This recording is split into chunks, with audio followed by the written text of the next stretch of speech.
This is Bob Beckel, This is Cal Thomas, a conservative who is pro-life, a liberal who once worked for Jimmy Carter, who favors smaller government, who believes in big government. and in a town full of cheap shot artists, I've never heard Cal take a cheap shot. But even when he's wrong, he's likable. And this is Common Ground. And this is Common Ground. Welcome again to Common Ground, a video version of Bob Beckel's and my bi-weekly USA Today column in which we try to figure out how to bridge Washington's partisan divide. Today's subject, poverty. Bob, new figures show that 1 in 7 Americans are living in poverty. I know you agree with me that that is just unacceptable in a wealthy nation like ours. It's disgraceful. Look, 44 million people it adds up to. It's 14.8% of the population. The last time it was anywhere near that was back during the recession of 1980 to 82.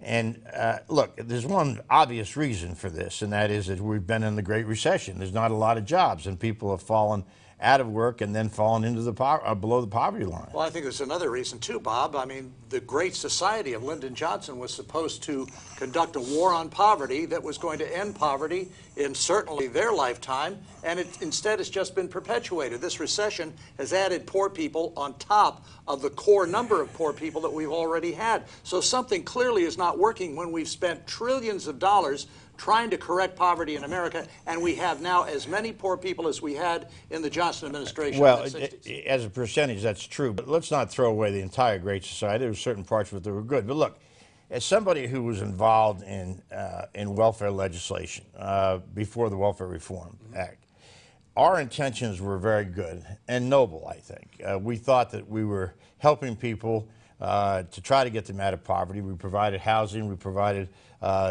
direct assistance to them. And I think it's time for the liberals, myself included, to recognize that we have bred a couple of generations here of people dependent on the government.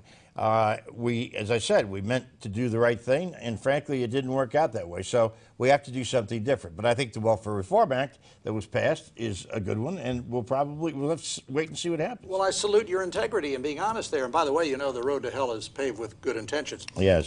That's been the problem with a lot of legislation, on right and left, but mostly on the left, I would say, coming from my perspective, that it's feelings that dominate fact. We know what works so that people are less likely to fall into poverty. Get a good education, stay in school, don't take drugs, get married before you have children. The out-of-wedlock birth rate, especially among African-American women in this country, is like 70%. Your friend, the late Senator Daniel Patrick Moynihan, Democrat of New York, warned about this years ago in a brilliant piece in the Wall Street Journal and in other documents. Why aren't people listening to somebody like Moynihan? Well, listen, let's also keep in mind the neighborhoods that most of these people live in, there are no jobs available. There are people who father children. I think it's disgraceful, but they do. They seems to have no moral conscience about it, which I find amazing. I mean, I couldn't imagine waking up knowing I had a child out there I wasn't caring for.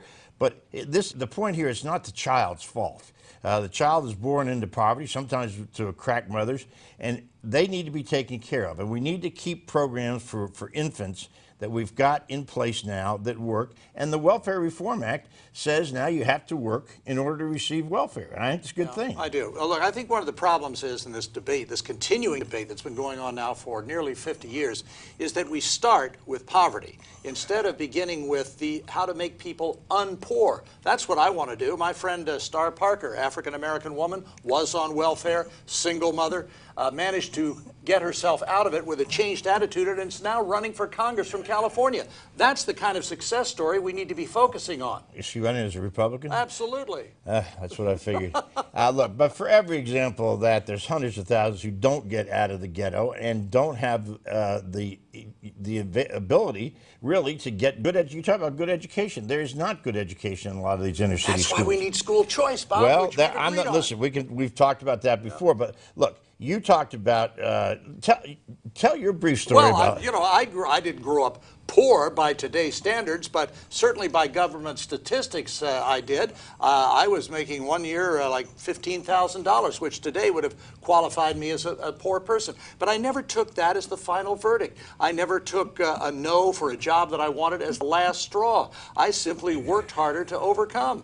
Well, yes, but let's keep in mind you grew up in a suburb that was a safe place to grow up. You had both your mother and father were together, True. and that is something. Both those things are things that most kids in poverty today do not have. And so the question really is, where do we go from here? And we talked about, we've talked about enterprise zones, trying to get businesses attracted to these poor areas, and that doesn't seem to work. But something has got to be done here because we cannot in this country allow 1 in 7 people to go to bed in poverty at night. We certainly agree with that. I'm for opportunity zones. I'm for encouraging more people to make right decisions, giving the benefits that come with making right decisions. If it requires some of my tax dollars going for daycare, for women on welfare who need to get to work to get a job for a limited amount of time, I'll pay my tax dollars for that. Well, there you go. See, we can agree on that. I think that's exactly the right thing to do if these women can be freed up from their daily having to take care of their children because the fathers are absent, which again, I repeat, is something outrageous. But nonetheless, that's a start. So let's try to figure out a way to let women who are single mothers get to work, get trained, and let the taxpayers, those of us who can afford to do it, take care of their children in child care. All right.